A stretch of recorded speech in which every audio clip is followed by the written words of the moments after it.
Αν πιστεύεις πως εσύ φταίς επειδή δεν μπορείς να βρεις τον κατάλληλο, θα σε καθησυχάσω λέγοντάς σου πως το πρόβλημα δεν είναι σε σένα, απλά πιθανότατα δεν έχεις καταλάβει πως έχουν σχεδιαστεί οι dating εφαρμογές. Το δικό σου πρόβλημα για εκείνους είναι λύση, και αν εσύ βρεις τη λύση, το πρόβλημα θα μεταφερθεί σε εκείνους. Αυτό που πλασάρουν οι dating εφαρμογές είναι πως ο στόχος τους είναι να βρεις εσύ το τέρι σου.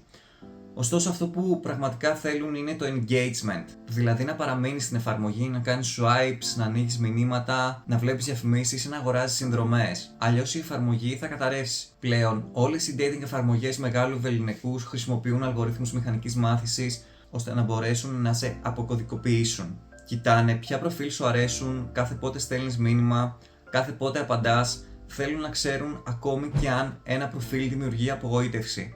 Έχοντας αυτά τα δεδομένα στην κατοχή τους, σε κρατάνε hooked στην εφαρμογή. Στην πράξη, αυτό λειτουργεί ως ένα feedback loop. Του λες τι θέλεις, σου εμφανίζει περισσότερα τέτοια προφίλ, εσύ κάνεις swipe για να σου έρθει ο επόμενος. Λειτουργεί ακριβώς όπως ο τζόγος. Όταν τραβάς τον μοχλό από ένα slot machine, τις περισσότερες φορές δεν θα κερδίσεις κάτι. Ωστόσο, είναι ένας από τους ισχυρότερους μηχανισμούς εθισμού που έχει ανακαλύψει η ψυχολογία.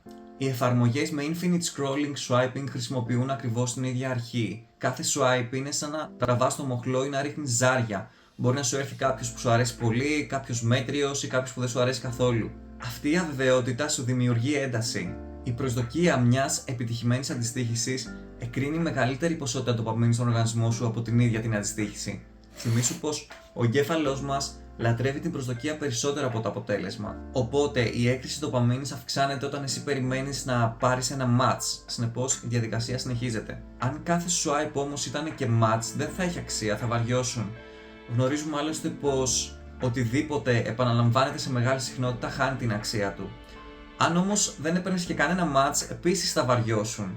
Οπότε συμβαίνει πιο απρόβλεπτα. Αλλά όταν συμβεί, ο εγκέφαλός μας το βιώνει ως ανταμοιβή. Ο συνδυασμός αυτών των δύο δημιουργεί έναν αυτοανατροφοδοτούμενο κύκλο. Το pattern πάει κάπως έτσι. Το επόμενο swipe μπορεί να είναι καλό. Η προσδοκία σε εθίζει, η ανταμοιβή σε επιβεβαιώνει. Ο Άντρεο Χιούμπερμαν περιγράφει τη διαδικασία αρκετά απλά και στοχευμένα. Λέει: οτιδήποτε δίνει ανταμοιβή σε απρόβλεπτα διαστήματα δημιουργεί την ισχυρότερη μορφή εξάρτησης. Μπορείς επίσης να το δεις και από άλλη σκοπιά, από τη σκοπιά των μαθηματικών. Υπάρχει ένας νόμος, ο νόμος των μεγάλων αριθμών. Όσο περισσότερες φορές επαναλαμβάνεις μια τυχαία διαδικασία, τόσο τα αποτελέσματα πλησιάζουν στις πραγματικές πιθανότητές τους. Δηλαδή, αν ρίξεις ένα ζάρι 2 φορές, υπάρχει και 100% πιθανότητα να βρεις εξάρες. Αν όμως το ρίξεις 2.000 φορές, αυτή η πιθανότητα μειώνεται δραματικά. Δηλαδή, όσο αυξάνεται το δείγμα, τόσο πιο προβλέψιμη γίνεται η τυχαιότητα. Στο dating όμως δεν ψάχνεις απλά κάτι τυχαίο. Ψάχνεις μια σειρά κριτηρίων τα οποία πρέπει να πληρούνται έτσι ώστε να γίνει match με σένα ο άλλος άνθρωπος. Αν για παράδειγμα αναζητείς 6 κριτήρια ταυτόχρονα σε έναν άνθρωπο και η πιθανότητα εμφάνισης του κάθε κριτηρίου είναι 1/6, τότε έχουμε 6 στην 6, δηλαδή 279.000 περίπου συνδυασμούς. Οπότε για να βγει η πιθανότητα κάνουμε 1 προς αυτόν τον αριθμό, το οποίο μας δίνει αυτό το ποσοστό. Δηλαδή περιμένεις κατά μέσο όρο 46.000 ανθρώπους για να κάνεις ένα τέλειο match. Φυσικά ο αριθμός αυτός αυξομειώνεται ανάλογα με τα κριτήρια που θέλεις ταυτόχρονα και την πιθανότητα εμφάνισης του κάθε κριτηρίου. Αλλά έστω ότι κάνεις ένα καλό match, το app δεν θέλει να τελειώσει η ιστορία.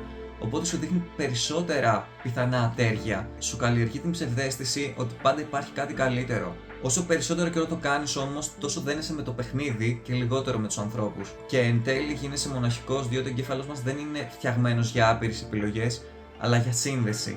Αυτό είναι γνωστό ως choice overload bias, το οποίο τι μας λέει πως όταν υπάρχουν πολλές επιλογές, μεγαλώνει και η πιθανότητα του να πιστεύουμε πως υπάρχει κάτι τέλειο ανάμεσά τους. Μετά την επιλογή αναρωτιόμαστε αν θα μπορούσαμε να έχουμε επιλέξει καλύτερα, πράγμα το οποίο μειώνει όλο και περισσότερο την ικανοποίηση της επιλογής μας. Αυτό άλλωστε μπορείς να το δεις και από τη δέσμευση που είχαν οι προηγούμενες γενιές. Γονείς, παππούδες κτλ. Όπου δεν είχαν τα dating apps και συνεπώς την ψευδαίσθηση των άπειρων επιλογών. Όταν όμως η τεχνολογία προωθεί τις άπειρες επιλογές, σε απομακρύνει από τη δέσμευση. Τα applications αυτά δεν αποτυγχάνουν επειδή δεν υπάρχουν συμβατοί άνθρωποι, αποτυγχάνουν επειδή τα μοντέλα τους δεν είναι φτιαγμένα για να βρεις εσύ το τέρι σου. Επομένως, αυτό που ισχύει και τα dating apps είναι ότι είναι απλά μηχανές engagement. Δεν έχει λόγο μια εφαρμογή να σου δώσει αυτό που θέλεις και να την εγκαταλείψεις. Συνεπώς, δεν έχει λόγο και εσύ να ψάχνεις την αγάπη στις dating εφαρμογές.